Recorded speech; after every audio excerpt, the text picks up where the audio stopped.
Born during a time when Italy was fractured, The Prince by Niccolò Machiavelli is no ordinary political handbook. It's a stark mirror reflecting a world where morality and power rarely walk hand in hand, where what seems benevolent can lead to catastrophe, and what is deemed evil might, at times, save an entire nation. This work forced humanity to confront a difficult truth. Kindness does not protect a throne. Only strength and wisdom can. Written in the early 16th century, amidst bloody wars and the decay of ecclesiastical authority, The Prince is more than just a political treatise. It is a map of power, a human confession of its very nature. Machiavelli does not preach.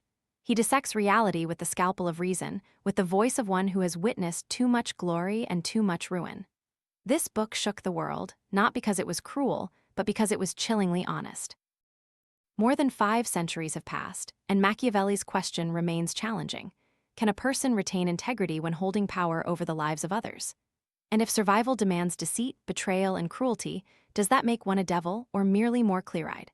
The Prince is not just for rulers. It is for anyone who has ever stood at the crossroads of life's hardest choices: ethics or reality, honor or efficacy, love or fear. To read it is to confront the very limits of human nature. And the ultimate question, whether in politics or in life, still lingers. Can a power exist that is both strong and benevolent, or is the essence of strength always entwined with darkness? The world of politics is like a giant chessboard, where every move carries the scent of blood and unease. From tiny city-states to glorious empires, all power is born, grows, and decays by the same law.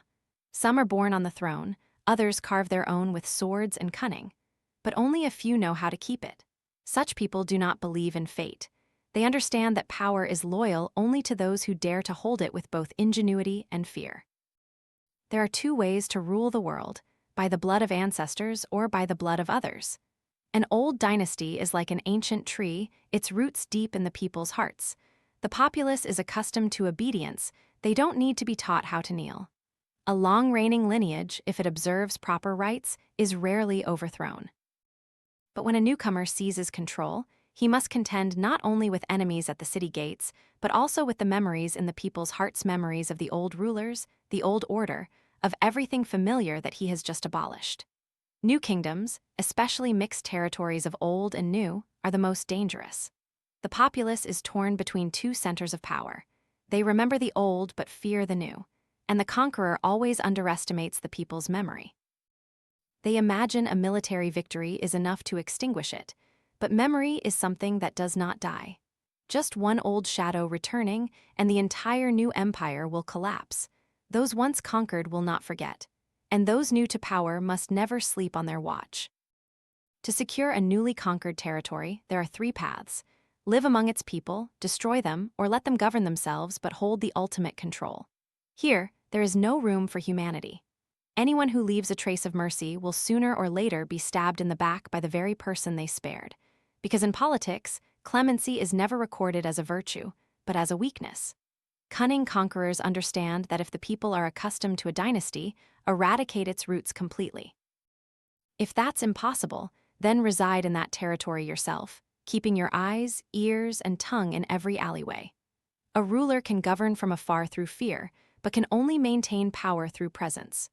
Those who believe they can control a distant land merely by command, then sit idly in their palaces, will find their commands fall into a void. Some ask me, why did the empire of Darius not rebel after Alexander's death? Because that empire was ruled by a single, absolute monarch. Those beneath him were merely tools, with no independent roots. When Alexander died, none of them had enough power to contend for the throne, and the people did not know whom else to follow. In contrast, in countries where power is divided among many nobles, the loyalty of the people is fragmented. And when a conqueror arrives, he must confront countless centers of resistance. A wise ruler knows that the world does not operate by fairness, but by a balance of fear. Maintaining that balance is the ultimate art of power. The people can endure hardship, but they cannot endure humiliation. Nobles can be loyal, but only as long as their greed is satisfied. I have witnessed many new rulers fail, not from lack of an army, but from failing to understand this simple truth. They imagined merely issuing commands would ensure obedience. They thought victory was the end, but victory merely opens the loneliest days for a ruler, when he must govern those he has made his enemies. A new kingdom is a land where everything is artificial: loyalty, obedience, and even smiles. The new ruler must live in constant vigilance, observing like a bird of prey, listening for the slightest sounds of betrayal. If he can crush resistance while it is still a thought, he will survive. If not, even a small village can bury an entire dynasty. Of all the lessons in power, the first and most important is to understand human nature. They do not love out of virtue, they love out of self-interest. They are not loyal out of respect, they are loyal out of fear. And only one who knows how to use fear subtly can survive amidst chaos. The wise man does not dream of being loved, he merely hopes to be feared in a reasonable way. For love is fickle and changes with the times, while fear is deeply ingrained in instinct. The most enduring power is that which makes people both fear and need it. Empires, dynasties, republics, all are merely outward forms of the same essence. Within them, humans always operate by ancient impulses: to seize, to hold, and to fear loss. Machiavelli does not paint a dream of a better world, he merely shows how to survive in the real one. The world of power is measured not only by territory, but by how deeply a ruler understands humanity. There are lands that seem subjugated, but are merely holding their breath, waiting for their moment. In such places, the ruler's wisdom is tested by how he controls the people's memory. An empire can maintain tens of thousands of soldiers, but if just one old memory is rekindled, all its fortifications will crumble. Among forms of domination, there are two contrasting types, like two poles of the world. One, like the Persian Empire of Darius, concentrates all power in a single individual. That person holds everything in their hands, from the army to taxation. Those beneath them are merely loyal slaves. If someone like Alexander conquers such a kingdom, he only needs to kill the king and a few close confidants. No one else has the capacity to revolt because all power has been drawn to the center. The second type, like European kingdoms, scatters power among many nobles, each with their own army, land, and local allegiance. One who seeks to conquer such a place cannot simply kill the king. He must crush every small artery of power. The difference between centralized and decentralized rule lies in the degree of a ruler's solitude. In a centralized state, the king easily keeps his throne, but if he falls completely. In a state where power is divided, the throne is more precarious. But in times of trouble, there is always someone to share the burden, even if it is for their own gain. People often think that after conquering a country, one merely needs to build walls and fortresses to be secure. But the danger lies not in the ramparts, but in the people's memory. In city-states that were once free, they possess a memory of freedom like someone who has breathed fresh air, then been cast into a dungeon. A new ruler who fails to understand this will find all repressive measures futile. There are only two ways to rule a place that was once free: completely destroy it or live among its people. I have seen Rome conquer countless Greek city-states, but they did not destroy them all. In places where they lived alongside the people, Roman power gradually seeped into their blood. In places where they only stationed occupying forces, the memory of resistance still smoldered. The intelligent conquer not just territory, but memory itself.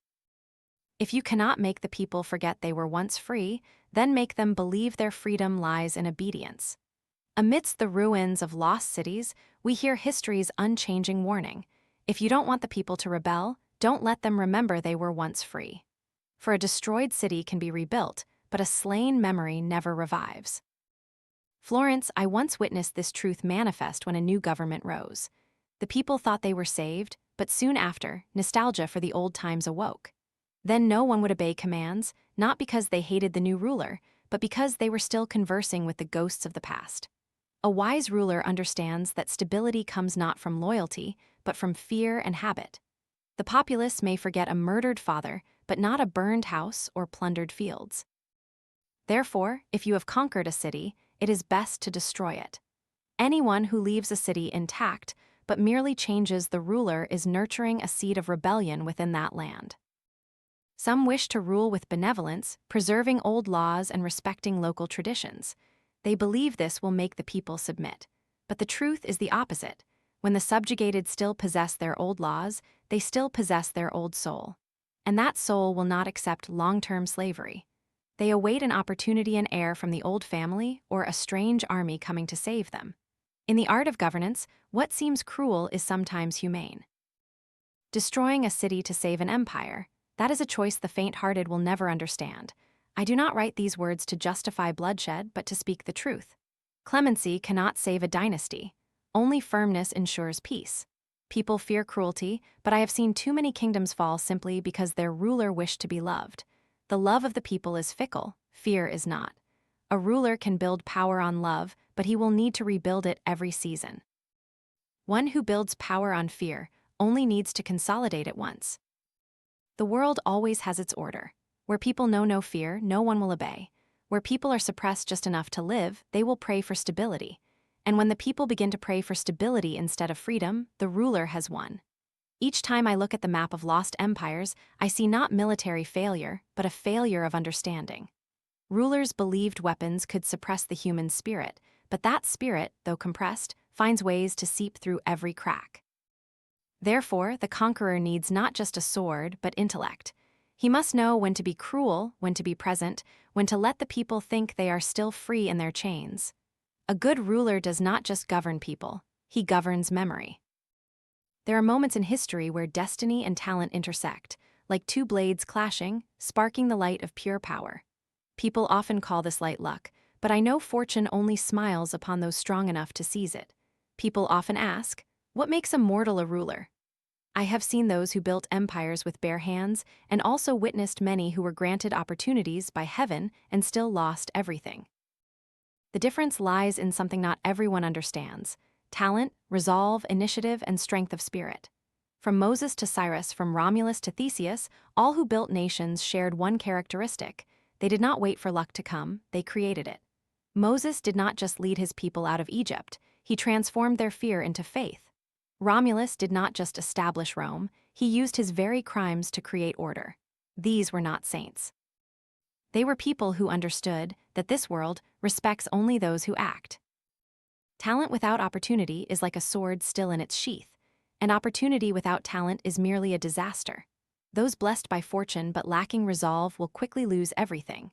Conversely, truly talented individuals, even without fortune, find ways to create their own times. But not everyone is born into circumstances to rise on their own. Some come to power through the help of others, through cunning or luck. They are like vines clinging to a tall tree to grow. When the tree falls, they fall too. That strength does not belong to them. When I observed Cesare Borgia, I saw a vivid illustration of that law. He was granted power by his father, Pope Alexander VI, but he knew that everything based on others was fragile. Borgia was not content to live in his father's shadow. He built his own power with blood and cunning. Imagine Italy then as a torn body, small city-states, scheming lords, people exhausted by war. In that chaos, Cesare Borgia appeared like a human storm. He didn't speak of ideals, he spoke through actions. His every decision was cold as a surgeon's knife. When he conquered Romagna, a land riddled with chaos, he didn't rush to rule with an iron fist. He hired a man named Ramiro de Orco, a beast chosen to do his dirty work. De Orco suppressed the people, executed rebels, spreading fear everywhere. And once Romagna was pacified, Borgia had de Orco beheaded and his body displayed in the public square. The people were terrified, then grateful. They saw the cruel man punished and forgot that it was Borgia himself who had sent him. That is the essence of power. To be loved, sometimes one must make people fear. And to be trusted, sometimes one must kill an innocent. I had watched Borgia from when he was merely his father's instrument until he plotted to become independent. He understood that to retain power, he had to eliminate any intermediary between himself and the people. He annihilated the nobles who had helped him rise, seized the army his father had provided, and bought the people's loyalty with fear. But fate plays cruel tricks. The very fortune that elevated him also betrayed him. When his father died, he lost his support, and enemies swarmed from all sides. Though once the sharpest mind of his era, Borgia could not defeat the whirlpool of destiny. He fell ill, was captured, and died alone, taking with him the secrets of the most brilliant and cruel years of Italian politics. I once said, the wise must prepare for the day fortune turns its back. Borgia tried, but time did not grant him enough. Nevertheless, it cannot be denied that at the peak of his power, he was living proof of what I always believed. If this world can be subdued, it can only be subdued by talent and will. Those who rely solely on others are like someone building a castle on sand. When the tide recedes, the castle crumbles. Truly talented individuals build castles of stone, and even when the winds blow, they stand firm. But even stone will erode if its master forgets that nothing is eternal. Borgia once made all of Italy tremble, but that very fear made him solitary. A person can control armies, but can never control death. And in the game of power, everything has a price. It just differs who pays it. Those who observed him with indignation understood nothing of the nature of politics. He was merely a mirror reflecting the dark side of humanity, the side anyone in power must confront, whether they want to or not. Talent without opportunity is tragedy, while opportunity without talent is disaster. Between these two extremes, Machiavelli saw a chilling truth. Humans cannot master fortune, but they can learn to master its consequences. Power sometimes arises from talent, sometimes is bestowed by luck, but there are also those who build their thrones on the bodies of others. They possess no virtue, no opportunity, only the cold cruelty of will. They know that in this world, the weak have no place, and anyone who wishes to live must dare to do what others only dare to think. Look at Agathocles of Syracuse. He was born into poverty, his father a potter, he himself a mercenary. Yet through blood and iron, he climbed every rung of power. One night, he invited the city's leaders to a feast. As the wine was poured, his soldiers burst in, slaughtering the entire council. The next morning, he walked into the public square, blood still on his hands, and declared himself the new ruler. No one dared to object. I recount that story not to praise, but to point out a naked truth. Crime can create power, but it never creates glory. There is wise cruelty and foolish cruelty. Wise cruelty is when it is used once, at the right time, then ends. Foolish cruelty is when blood flows unceasingly, turning fear into hatred. The wise know that cruelty is only effective when it ends quickly. Killing once to set an example is better than slowly killing to dig one's own grave. Once the people are afraid, let them have a chance to forget that fear. For whoever fears every day will soon find themselves suffocated by the terror they created. Agathocles held Syracuse, but he was never respected. He lived and died like a talking beast. His power made people bow their heads, but no one lifted their face to remember his name. He might have succeeded politically, but failed in honor. And in the art of rule, there are things more cruel than death, living and being forgotten. From tyrants like Agathocles, we learn the opposite of them, that true strength lies not just in the ability to kill, but in the ability to stop at the right moment. There is another kind of power, more subtle, more enduring, power born from the will of the people in populous city-states. Sometimes a person is elevated not by war, but by their trust. When the people are weary of the nobility, they need a strong leader to protect them. When the nobles fear the people, they seek someone powerful enough to maintain order. And so, a person rises to become a civil ruler. That person is not a king, nor a tyrant. He is the product of a temporary balance between two forces, the people and the nobility. One desires protection, the other desires restraint. But that balance is as fragile as a thread stretched between two spears. If the ruler leans toward the people, the nobles will hate him. If he leans toward the nobles, the people will rebel. Therefore, the head of state must look further than the present. The populace, when stable, merely wishes to live. They easily forget, easily forgive, and only rebel when pushed to their limits. Nobles are different. They never forget and always desire more power. Thus, the wisest course is to side with the people. For the people are numerous, the nobles few. One person against the many will perish, but the few against the people will be swallowed whole. A ruler supported by the people, if he maintains their loyalty, will be safer than any king honored by the aristocracy. For the people do not demand power, they only wish to be protected. While the nobles, even when they bow, their eyes still gleam with the ambition to seize the throne. However, a civil ruler must understand his limits. If he relies solely on the people's favor without an army, without strength, he will be swept away like a dry leaf in a political storm. The people's support is a flame easily extinguished if not shielded by discipline and just enough fear. I once said that the most enduring power is that which makes people both fear and need it. A successful civil ruler must be one who can make the people fear betrayal but not fear living. When the people see him protect them from the nobles, they are loyal. When the nobles see him make the people submit, they show respect. That is the only balance that can be maintained long-term. There are those who ascend to power with the people's support, then forget the people as soon as they seize control. They build palaces, align with nobles, and assume the people will forever obey. But such power is merely an illusion. One day, when the people cease to fear, the throne will fall without a single army attacking it. A wise person never allows the people's loyalty to vanish, nor allows fear to spiral out of control. He is one who knows when to appear before the public and when to hide behind cold decisions. Because what the people need is not love, but the certainty that even if they hate him, they still need him to survive. A kingdom is measured not by its walls, but by the strength of the people within it. When besieged, some tremble and call for aid, others stand tall amidst the ruins. The true strength of a nation lies in its ability to defend itself and the unity of its people. A fortress is only impregnable when its people believe they are fighting for themselves, not for someone else. A wise ruler does not wait for reinforcements, nor begs for allies. He prepares in advance, stockpiling food, training soldiers, tempering the people's spirit. When the enemy besieges, the people do not panic because they see their king among them, not fleeing, not despairing. Then fear transforms into faith, and the fortress, however small, becomes impregnable. Conversely, those who rely solely on foreign armies, no matter how high their walls, will fall as soon as the enemy breaches the gates. A nation is weak not because its land is small, but because its people are empty. The strength of a country lies not in its fortresses, but in the spirit of its people when they hear the bugle of war. If the people fight only out of fear, they will flee. If they fight out of faith, they will stand their ground, even when blood flows. Wise rulers understand that in times of peace, one must prepare for times of war. They do not wait for the enemy to appear before arming themselves. They build discipline, create faith, so that when the enemy comes, everyone knows their place. A city protected by collective will is more formidable than a mighty army. However, not all power comes from human strength. There is another kind of power, requiring no swords, no fortresses, a sacred power built on faith and fear. Those who rule in the name of the divine conquer not with blood, but with human souls. The power of the church is the most enduring, for it rests on an unchallengeable belief.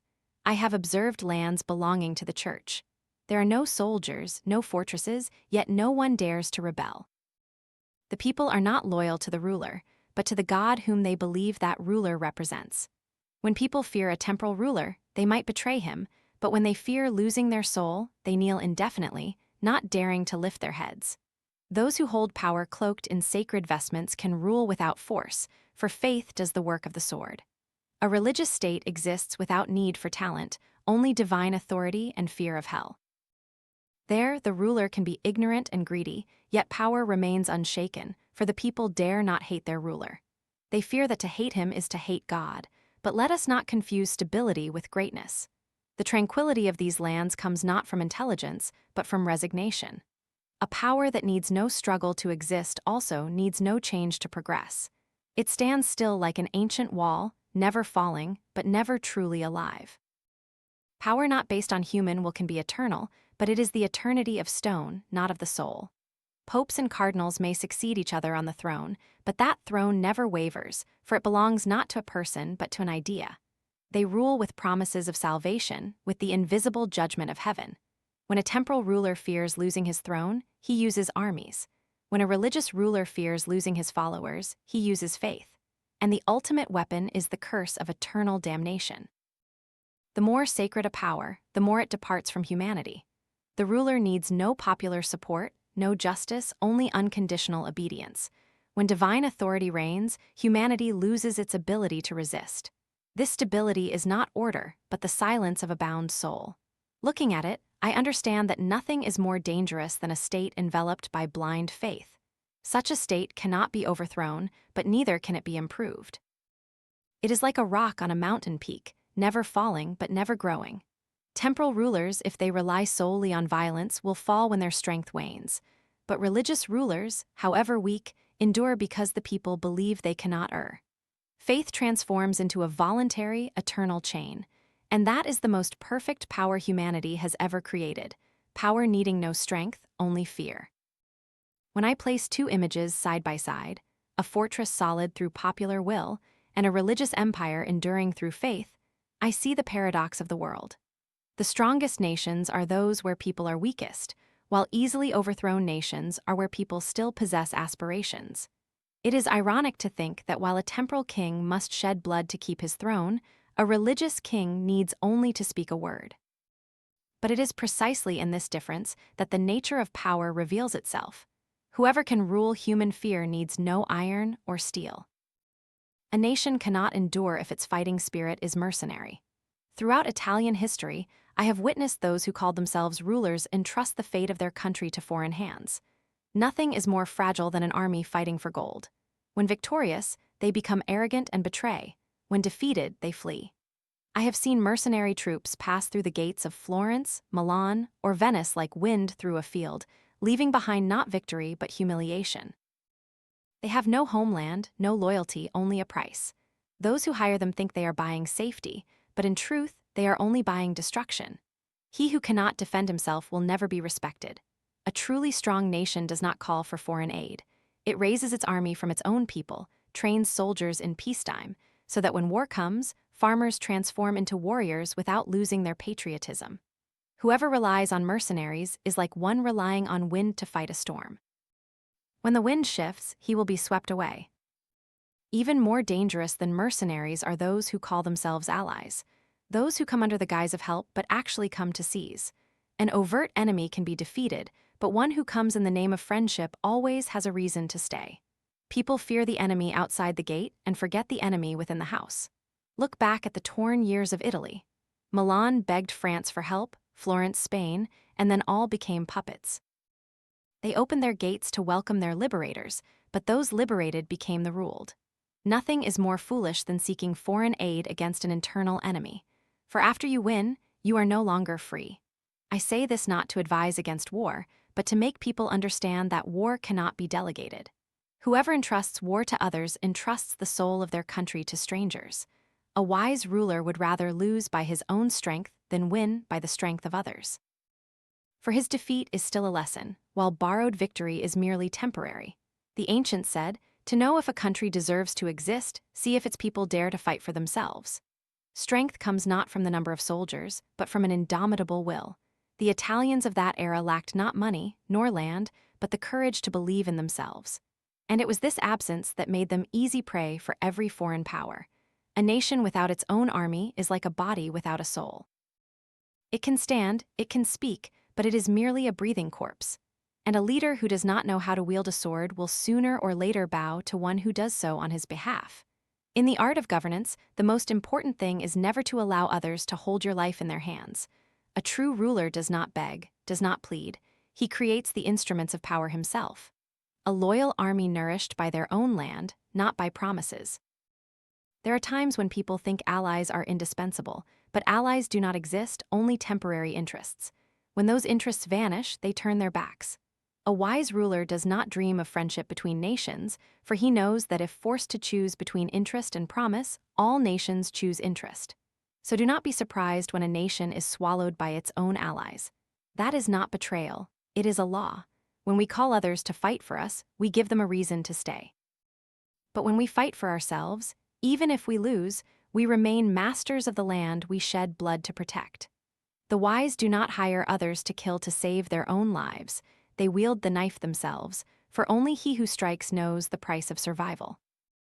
Looking back at Italy's chaotic era, I see not the weakness of the people, but the blindness of their leaders.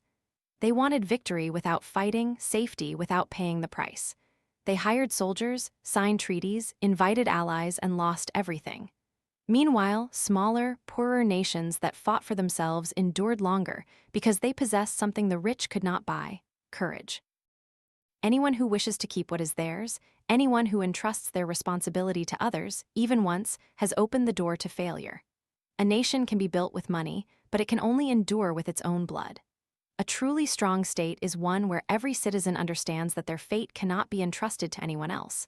Then, even without allies, they are invincible. And that is the true foundation of power. Power not based on fear of others, but on faith in oneself. A ruler, if he wishes to retain power, must regard the art of war as the science of survival. Nothing is more dangerous than long-term tranquility. When peace endures, people forget how to wield a sword, and the country forgets how to defend itself. A wise ruler does not wait for the enemy to arrive to learn how to fight battles. He trains in spring, studies terrain when it rains, reads old strategies on quiet nights. War is the foundation of all power, and he who considers it a sin has disarmed himself of the ability to survive.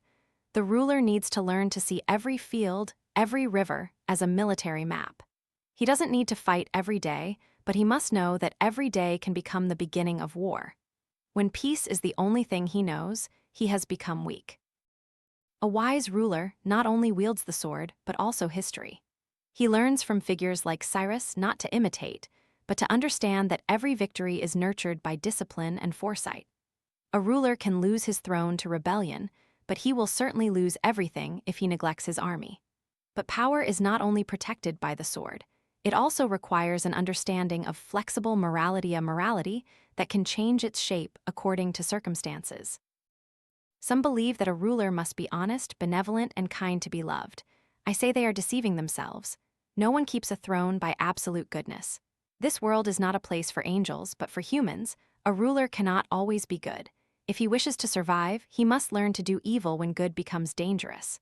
Benevolence is a beautiful ornament, but not a shield. Whoever wears it on the battlefield will die first.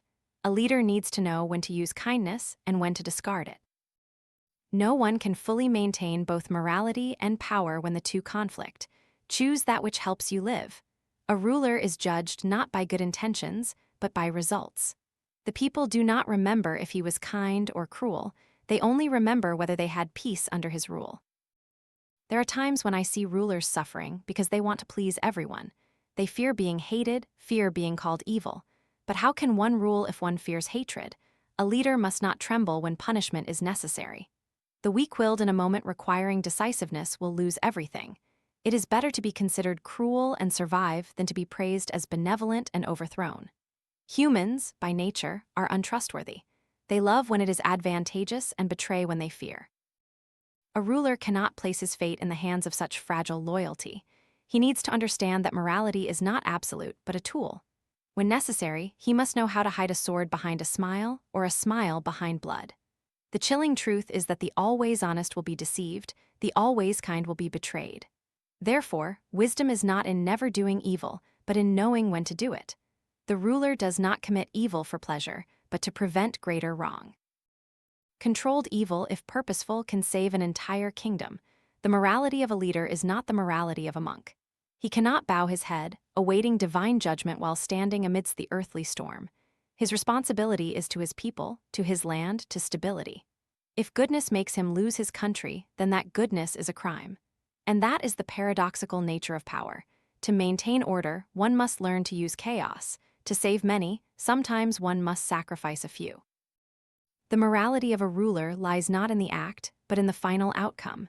If blood is shed and peace returns, people will forget the blood. But if blood is not shed and the country falls, history will not forgive. Those rulers who understand this will never live in the illusion that they can be loved and feared at the same time. They choose fear, for it is the only thing they can control. But they also know that fear must not exceed its limits, or it will turn into hatred. The wise leader knows that he cannot be good all the time, but he must appear good. He must maintain the face of virtue and the hand of power. In politics, a gentle exterior is armor, while a cold mind is a sword. Whoever confuses the two will die from being loved too much or hated too soon. War and morality are merely two sides of a coin called survival. A ruler cannot choose one and discard the other. He must know how to fight, how to pretend, when to be human, and when to be a beast. Power exists not through kindness, but through the ability to make others believe you can do evil at any time. People love because they need, and fear because they must. A ruler, if he wishes to survive, must first understand this truth. Those who only wish to be loved will die by the very love they pursue.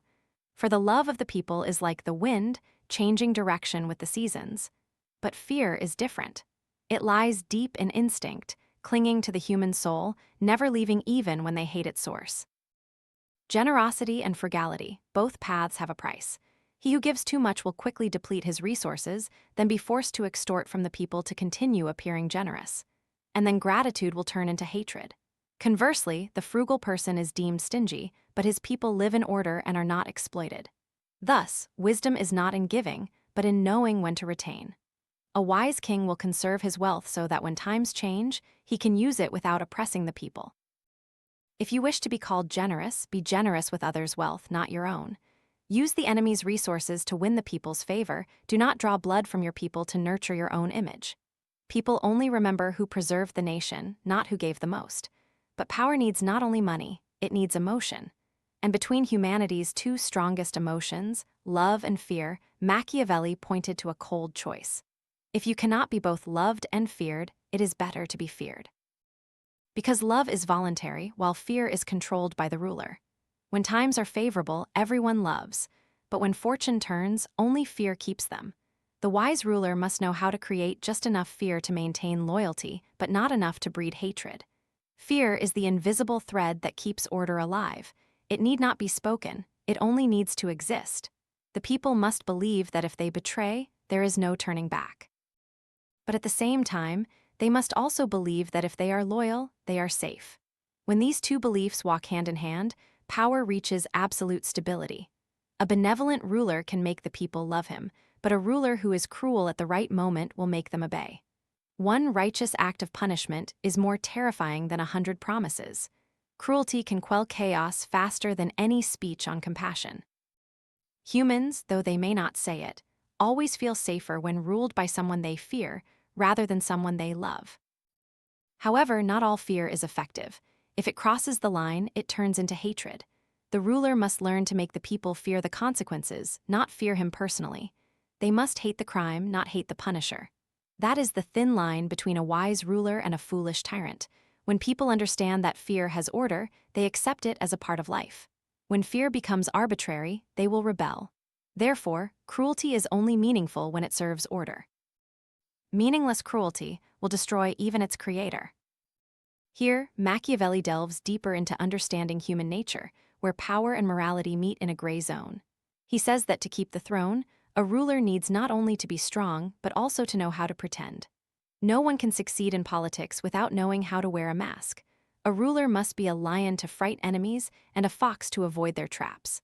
A lion only knows how to fight but is easily tricked. A fox knows how to avoid traps but cannot defend itself when attacked. True power is a combination of both strong and cunning. He must know when to keep his word and when to break it. Because people forget promises when their interests change. So why should a ruler be loyal to promises that others are ready to betray? Honesty in politics is only valuable when it strengthens power. If it threatens power, it becomes foolish. The ruler does not lie out of a passion for deceit, but because the truth can sometimes be a knife that kills him. He knows that in the world of power, the victor is he who knows what should be said and what should be held back. The truth can be distorted, but order must be maintained. Some call it betrayal, but Machiavelli calls it the instinct for survival. If deception saves the country, then deception is moral. If honesty causes the country to fall, then honesty is a crime. The ruler must act like an actor, speak like a prophet, and behave like a survivor. He must create an image of virtue for the people to believe, while internally retaining the wild instinct of power. The world worships what it sees, not what is real. A ruler is loved not because he is good, but because he makes the people believe he is good. A ruler is feared not because he is cruel, but because he makes the people believe he can be cruel at any time. The victor is always praised, whether he achieved victory through deceit or by the sword. Once the throne is secure, history will not ask what he did to obtain it. And it is there that Machiavelli concludes his lesson. The world does not need morality to function, only order. People do not need justice to live, only the belief that someone is strong enough to keep them from chaos. People hate liars, but always worship those who know how to lie wisely. And they themselves, through fear and weakness, have granted such individuals the power to rule them, century after century. A ruler can resist enemies beyond the borders, but if he loses the hearts of his people, he has already lost within his own palace. Avoiding hatred and contempt is the foundation for keeping the throne. People can endure high taxes, war, and loss, but they cannot bear having their honor insulted or their property seized. Anyone who violates these two things will incur a hatred that no power can overcome. The hatred of the people is not noisy. It accumulates in silence, then erupts like a fire consuming an entire dynasty. A wise ruler never touches the wealth and honor of his subjects. He can take blood, but not bread. He can punish, but there must be a reason everyone understands. Contempt, on the other hand, comes from weakness, indecisiveness, and inconsistency. When a king does not know what he wants, when today's words contradict tomorrow's actions, he loses not only the respect of his people, but also that of his own soldiers and officials. People may fear the cruel, may hate the autocratic, but they will mock the hesitant. And in politics, being mocked is more dangerous than being hated. Wise rulers never reveal fear. They may tremble inwardly, but their face must remain like stone. For power is not just strength, but also the illusion of strength. A small crack in the leader's image will spread like wildfire. The people will stop believing. Enemies will sniff out opportunity, and the throne will collapse from within. Power exists more through respect than fear. A respected ruler is decisive, keeps his word, and presents himself as a solid rock amidst upheaval. He is not always right, but he always has a reason. The people do not demand their king be perfect, they only need him to be consistent. However, not only human hearts threaten power, there are also material tools that rulers believe will protect them, but actually push them closer to destruction. These are fortresses, stone walls, deep moats, steel gates, all symbols of fear. The more a ruler fears, the higher his walls, but high walls do not prevent isolation. When the people hate, the fortress itself becomes a prison. Some kings, when rebelled against, flee into fortresses to hide. But who will protect them if the very people outside open the gates to the enemy? The true fortress lies in the hearts of the people. When the people love, they protect. When they hate, they open the gates. The strength of stone cannot save one who has lost the hearts of men. A wise ruler understands that it is better to build an invisible fortress in the hearts of the people. He does not fear rebellion because he knows the people will rise to defend him themselves. The people's trust is a wall no enemy can breach. The wisest defense lies not in construction, but in trustworthiness. If the ruler is honest, not greedy, keeps his word, and listens, then the people themselves will become his voluntary army. But if he distrusts the people, punishes without cause, and exploits excessively, then even with 1,000 fortresses, he will be solitary. Some rulers believe they should disarm the populace to prevent rebellion, but arming loyal people is always safer than leaving them defenseless and resentful. People who are trusted will not rebel because they feel they have a share in power. But disarmed people will secretly sharpen their knives in the shadows. Meanwhile, rulers confident in their fortresses forget that the fortresses themselves distance them from the people. When the king looks down from the castle walls, he no longer sees the faces of his subjects, only anonymous small dots. And when the ruler no longer recognizes his people, that is when he begins to lose them. A government that exists through trust collapses through isolation. The ruler must always maintain a sense of closeness, not through promises, but through action. He must know when to appear, when to remain silent, when to give, and when to take. Every small action is a brick in the invisible fortress he builds in people's hearts. The great paradox of power is that the more stone walls one builds, the more one demolishes the walls of the heart. A ruler cannot defend himself with material things that cannot be loved. For strength comes not only from fear, but also from faith, the only thing that makes people stand together when the world trembles. When I look at lost dynasties, I realize no wall could save a king despised by his people. But there were also those who, despite having no fortresses, were protected by their people until the very end. The strength of human will, once achieved, is stronger than any army and more enduring than any kingship. Reputation is the cloak of power. It cannot be bought with gold, nor exchanged with promises. A king can possess armies, land, wealth, but if he lacks renown, he is merely a temporary occupant of the throne. Renown is the soul that makes power trusted, respected, and feared. A wise ruler never waits for the world to praise him. He performs actions that compel both enemies and subjects to acknowledge him. When making decisions, he does not hesitate. When acting, he does not retreat. Decisiveness is the language of prestige. People may not love him, but they will respect one who dares to do what others fear to contemplate. There are times when neutrality is no longer wisdom but cowardice. One who stands between two factions is always despised by both. For when the wind changes, he has no friends to rely on in politics.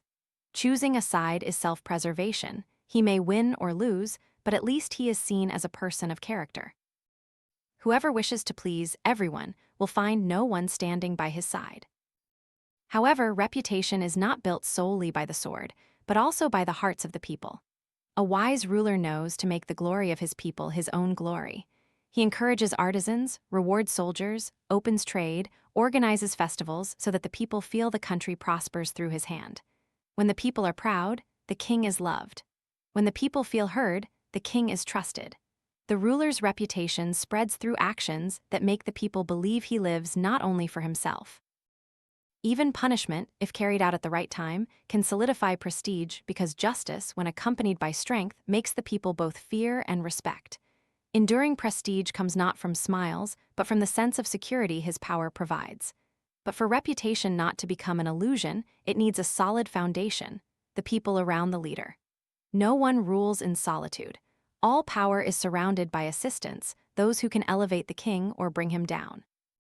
A king served by loyal, honest, and capable people is one who knows how to see people as if looking in a mirror. For the qualities of the courtiers reflect the qualities of the ruler. If the king chooses the ignorant, greedy, and deceitful, he is painting his own image in the eyes of the world. A wise ruler never chooses those who only know how to obey, for one who only submits will not dare to warn when disaster strikes. He chooses those who dare to speak the truth but know when to speak it. A timely warning is worth more than 100 praises. To test people's hearts, give them the right to speak the truth, but only when asked. If they speak when not asked, they seek fame for themselves. If they remain silent when they should speak, they are betraying. But truly loyal people speak only when the king needs to hear, and say what is useful, not what is pleasing. A discerning ruler will reward those who speak the truth and punish flatterers, for flattery is a sweet poison that blinds the eyes and deprives power of wisdom. A court full of sycophants is a court that has begun to rot.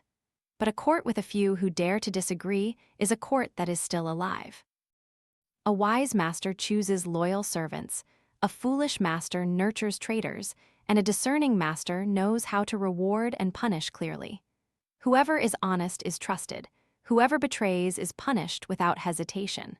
For leniency towards traitors is a crime against the loyal. The leader's reputation cannot be separated from the reputation of those who serve him. When subordinates are valued, the people will say the king knows how to choose people. When the court is corrupt, the people don't care whose fault it is. They only know that the one in charge allowed it to happen. An intelligent ruler turns the art of employing people into an art form. He understands that talent alone is not enough. There must be loyalty verified by action. He does not choose people like himself, but chooses those who complement him. He does not envy talent, for he knows that the light of others makes the throne more brilliant. And when those around him are honest, his prestige spreads naturally like breath, without needing propaganda, without needing ostentation. The people still believe he is worthy of respect, because a wise king does not need to shout to be heard. He only needs to act to be remembered. Everything returns to the same principle. Reputation is not what people say about you, but what they believe about you when you are not present. It is built by consistent action, by people who adhere to common principles, and by the courage not to pretend to be good when times demand strength. When the people trust, officials obey, and enemies respect, no fortress is needed, no sword is needed, only reputation. For reputation is an invisible fortress, a loyal ally, the strongest shield in the war between humanity and the times. In the palace, the most dangerous enemy carries not a sword but sweet words. Flattery is the art of the weak but the bane of the strong. It doesn't kill immediately, but paralyses the will bit by bit, making the ruler lose the ability to distinguish between truth and falsehood, loyalty and betrayal. An intelligent leader does not fear critics, but fears those who always agree. Rulers easily believe flattery because human nature likes to be praised, but the greater the power, the more sophisticated the flatterers. They do not lie outright, but bend the truth to fit the master's vanity. They know how to speak so that their words seem wise, but in reality only reflect the listener's ego. When a ruler only wants to hear what he likes, he becomes a puppet of his own self-satisfaction. The only way to avoid flattery is to establish strict rules. Only a few are allowed to speak the truth, and only when asked. Not out of fear of opinions, but because undisciplined freedom will turn into chaos in the court. If everyone can offer advice, the king will no longer know whom to listen to. Wisdom lies not in the quantity of advice, but in the quality of those chosen to speak. A discerning king listens to everything, then decides for himself. He knows that advice cannot replace judgment. One who asks too much will be deemed indecisive. One who never asks will soon be lost. A true leader must know how to balance listening and deciding, humility and firmness. But the most frightening thing is not flattery, but the moment the king believes no one can teach him anymore. At that point, he is no longer a ruler but merely a solitary figure on the throne. No one is more dangerous than one who stands high, yet no one dares to tell him the truth. Flattery makes the court decay, but self-satisfaction makes it collapse. For when power is no longer illuminated by wisdom, it will slide into chaos. Therefore, a ruler must always keep close to him honest people who know how to advise but also how to respect discipline. A king's wisdom is not measured by the number of correct decisions, but by his ability to hear the truth without anger. One who cannot endure blunt words will never hear reality. In history, many rulers have fallen not because their enemies were strong, but because their courts were weak. They were lulled by sweet words until the bugle of war sounded outside the city walls. Only then did they realize they had lost their country before losing the battle. What happened to the Italian kingdoms is living proof. Their rulers did not prepare for danger in times of peace. They did not build loyal armies, did not strengthen the people's loyalty. They believed that fortune would always be on their side, that peace would last. But he who believes in tranquility is inviting chaos to enter. People blame destiny, the times, the cunning of others. But the truth is, the loss of a nation is not due to bad luck, but to incompetence and arrogance. No nation collapses overnight. It gradually decays from within, from the laziness of its leaders and the blindness of its court. A wise king never sleeps peacefully in victory. When peace comes, he looks around, preparing for the storm. When everyone rejoices, he thinks of the waiting enemy. This very unease is the mark of a strong ruler. As for those who believe the danger has passed, they are gradually falling into its grasp. Failure is the child of complacency, not of destiny. When people stop learning, they surrender their souls to chance. When a leader believes he cannot err, that is precisely when he begins to make mistakes. Those who lost their countries in Italy did so not from lack of wealth or soldiers, but from lack of resolve. They relied on hired soldiers, on allies, on false advice, instead of relying on themselves. They forgot that true power is never borrowed. A nation can be helped, but it cannot be saved. Therefore, the greatest lesson that collapse leaves behind is that preparation is life, reliance is death. A wise ruler always acts as if the world is about to betray him, not because he is pessimistic, but because he understands human nature. When times are favorable, everyone shows loyalty. When misfortune strikes, only those truly virtuous remain. A leader can make mistakes, but he must not lack preparation. One who prepares wrongly can still correct it. One who does not prepare has no chance to correct anything. In every dynasty, large or small, there are only two types of kings: those who learn in peacetime to live in wartime, and those who rejoice in peacetime to die in wartime. The first uses wisdom to master the times. The second entrusts wisdom to the times. And history, as usual, remembers only the first.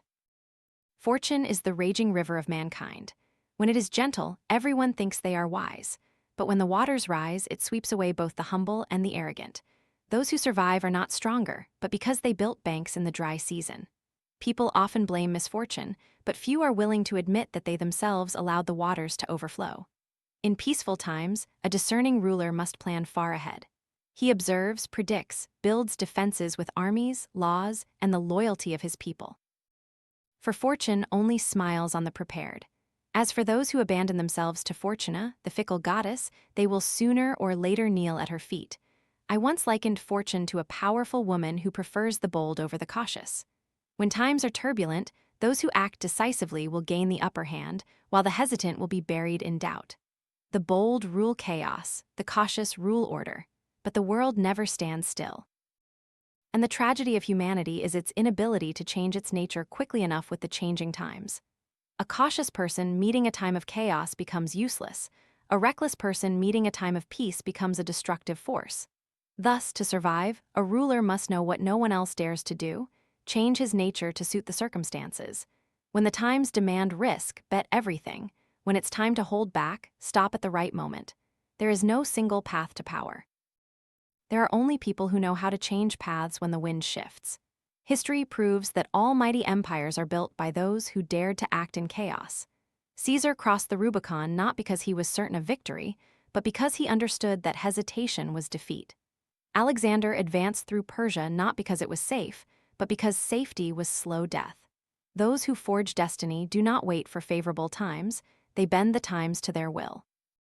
From here, I look to my homeland, Italy, a beautiful country, yet torn into fragments, trampled by foreign powers, betrayed by its own children.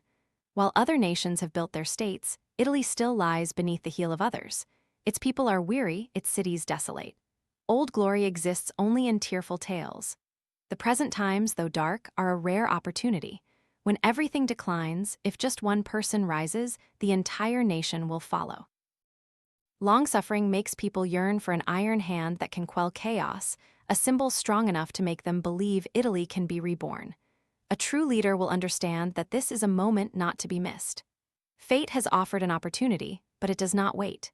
That person must possess not only talent, but courage, vision, and the ability to control fortune. He need not be perfect, only unafraid to err. For in moments of chaos, the one who acts is always superior to the one who merely contemplates.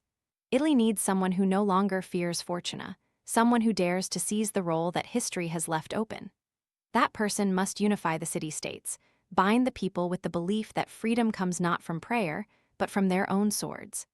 The liberation of the country cannot rely on the favors of foreign powers, but can only be achieved by the strength of the Italians themselves. If there is someone virtuous enough to awaken loyalty, majestic enough to make factions submit, and cunning enough to use fortuna rather than be her slave, that person will inscribe his name in history as the savior of the nation. He need not be an angel, only a human willing to sacrifice. Look around, other nations have found their guides. Spain has King Ferdinand, France has Louis XII, and Italy remains empty. The Italian people yearn for a symbol, a leader who not only speaks of morality but dares to act with blood. This is a time for audacity, a time for people to dare to shoulder the fate of the nation. For a great soul to do what previous generations dared not do, that person will not fight alone. For Fortuna often sides with those who dare to control her, not those who beg. If destiny is a river, the hero is he who dares to swim against its current. If the world is a chessboard, that person does not wait for the opponent's move, but sets the rules of the game himself. And when he wins, people will say that Fortuna smiled upon him. But the truth is that he made Fortuna bow. A new era for Italy will begin not with promises, but with actions. When that person takes his first step, others will realize that hope is not dead, that freedom is not a dream. At that moment, from the ruins of old kingdoms, a unified Italy will rise, no longer bowing to anyone.